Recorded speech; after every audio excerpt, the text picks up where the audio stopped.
ഉമ്മ വെച്ചാലും കടിച്ചാലും ഉടഞ്ഞു വീഴാത്ത സദാചാരം ജാസ്മിനോടും ഗബ്രിയോടും ആരാധകർക്ക് പറയാനുള്ളത്.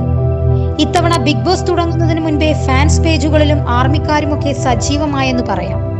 കാരണം മത്സരാർത്ഥികൾ ആരൊക്കെയാണെന്ന കാര്യം ഏകദേശ ലിസ്റ്റ് പുറത്തു വന്നിരുന്നു.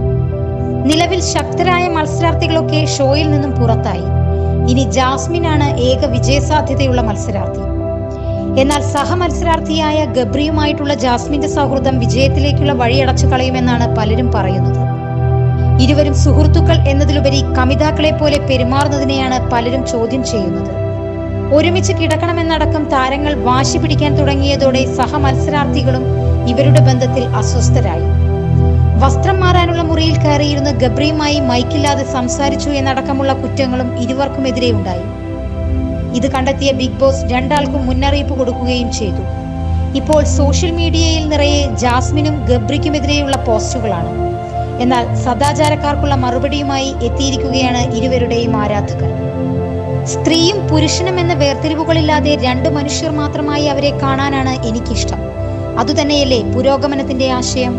അങ്ങനെയിരിക്കെ ഉഭയസമ്മതത്തോടെ ഒരുമിച്ചിരിക്കാനും കിടക്കാനും ഒരേ വാഷ്റൂം ഉപയോഗിക്കാനും ഒരേ സ്ഥലത്ത് വസ്ത്രം മാറാനുമൊക്കെ ബിഗ് ബോസ് അനുവദിക്കണം. 18 വയസ്സ് കഴിഞ്ഞതുകൊണ്ട് അവരുടെ കാര്യത്തിൽ അഭിപ്രായം പറയാൻ ആർക്കും അവകാശമില്ല. ഇനിയിപ്പോൾ ഗബ്രി എന്തേലും കണ്ടെങ്കിൽ തന്നെ ജാസ്മിനോ അവളുടെ വീട്ടുകാർക്കോ പ്രശ്നമില്ലാത്തിടത്തോളം കാലം നമ്മൾ വേവലാതിപ്പെട്ടിട്ട് കാര്യമില്ല. യോഗമില്ല അമ്മിണിയെ പായമടക്കിക്കോളി.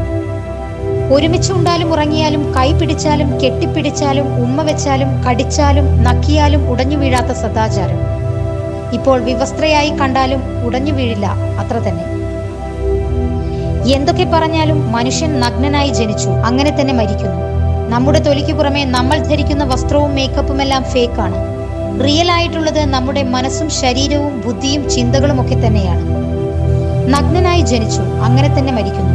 പ്രായപൂർത്തിയായ ഒരു സ്ത്രീക്കോ പുരുഷനോ പരസ്പരം അങ്ങനെ കാണാനും കാണിക്കാനും സമ്മതമാണെങ്കിൽ അതിലൊരു മൂന്നാമത്തെ പാർട്ടിയുടെ ഒപ്പീനിയന് പ്രസക്തിയില്ല. സദാചാര കുരുക്കൾ പൊട്ടിക്കാൻ നോക്കേണ്ട. ഈ സദാചാര കുരുക്കൾ ഇവിടെ വേവില്ല, ജാസ്മിനും ഗബ്രിക്കുമൊപ്പം എന്നാണ് ബിഗ് ബോസ് ഗ്രൂപ്പുകളിലൂടെ പ്രചരിക്കുന്ന കുറിപ്പിൽ ആരാധകർ പറയുന്നത്. ഇനിയും ഇതേ രീതിയിൽ പോവുകയാണെങ്കിൽ ഈ കോംബോയുടെ പേരിൽ തന്നെ താരങ്ങൾ പരാജയം ഏറ്റുവാങ്ങേണ്ടതായി വരുമെന്നാണ് പ്രേക്ഷകരുടെ മുന്നറിയിപ്പ്. മാത്രമല്ല ഈ ആഴ്ചയിൽ ഗബ്രിയെ പുറത്താക്കണമെന്നും എന്നാലേ ജാസ്മിന്റെ ഗെയിം പുറത്തു വരികയുള്ളൂ എന്നും ചിലർ ആവശ്യപ്പെടുന്നുണ്ട്. അത്തരത്തിൽ ബിഗ് ബോസ് തന്നെ മാറ്റിപ്പിടിക്കാൻ സാധ്യതയുണ്ടെന്നാണ് കരുതപ്പെടുന്നത്.